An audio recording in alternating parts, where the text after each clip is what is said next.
Hello everyone. So today I'll be discussing uh, class loader subsystem. So in the JVM architecture in the previous video, we saw that the first part was the class loader. So class loader subsystem, if you see inside this, it has three phases. One is your loading part, the other is linking, and the other is initialization. So inside loading, there are three loaders. One is your Bootstrap class loader, extension class loader, application class loader, and there is something called, once your loading is done, there is something called as linking process that happens, and then your initialization occurs. So before I discuss more in detail about this, so let me take you an example. Let's say you have a class called class test. And let's say inside this class you have your main method. Okay, and now inside your main method you are trying to create some object of some other class. So let's say you are using some string class, or maybe you're using some class name there. So what happens during the loading phase is, whatever the class, the other classes or other dependent classes that you have defined or that you're using inside your main method, right? So those will be loaded. But the point is, we don't know where that class is there, right? So the location of where to find that class, the system JVM will not know. So what it will do is, it will just mark it with some symbol. That symbol is a temporary symbol. Okay. So once that particular class is marked with some symbol, once it finds, it will look for that particular class using the help of a Bootstrap class loader. Okay, and then if it doesn't find, then it goes and takes the help of your extension class loader. And even then, if it doesn't find, then it takes the help of your application class loader. And once it finds where that particular class is, it will go and remove that particular symbol that it has written there instead of the class, and it will do the linking process, which means it will go and load the address instead of the class name. It will go and load the address there, so that in the code, in the program flow, all the symbols that are there will be replaced eventually with your addresses, and the linking process is done, right? And then your initialization occurs. So this is at a high level what this is. Now let's go a bit deeper into this. Okay.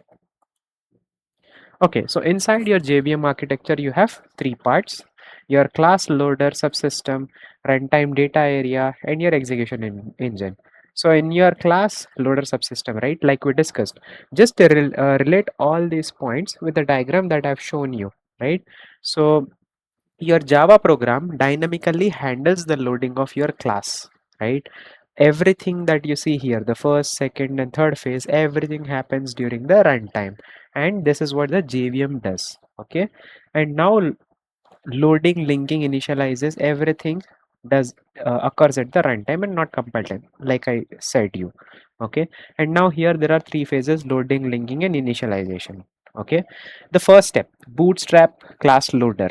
This is the highest priority, and it loads your rt.jar files. Rt is your runtime jar file. Jar files are Java archive files. I'll discuss how to create all the jar files in the upcoming videos. So these are something that come as part of your JDK, and these are like some high priority files which are provided by your platform. So that is why these are the core important things that get loaded for the very first time, whatever is there inside your rt.jar. And then you have extension class loader.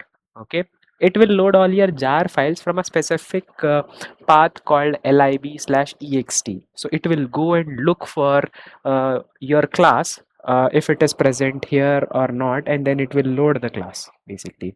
And the third is your application class loader. What it will do is, it will load the application class path, your environment variables, that whatever you have set, right?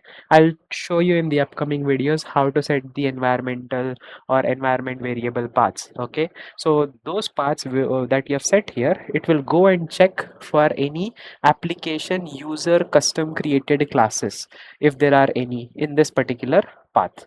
Okay, and then what happens is your linking.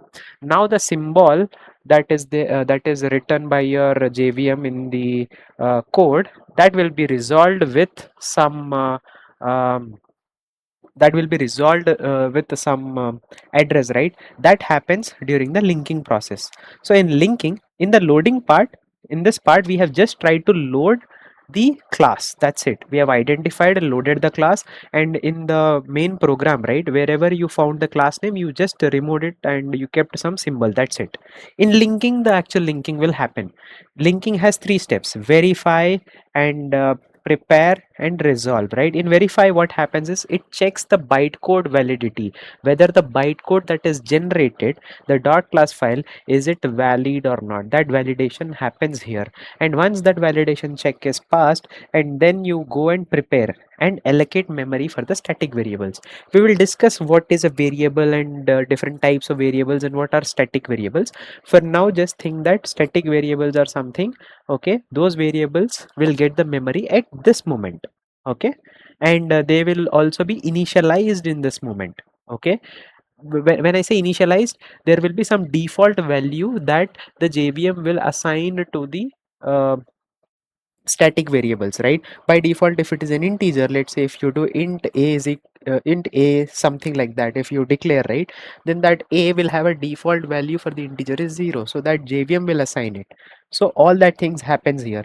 And now the last thing is resolve part. Resolve part replace the symbol references with actual reference, which means the symbols wherever the class was seen inside your Java program, that symbol will be changed back to your actual reference of your class. So that's where the linking process is done. The final part is your initialization part. Okay, initialization means already you said that you are allocating memory and assigning values to static variables here. Then what is this?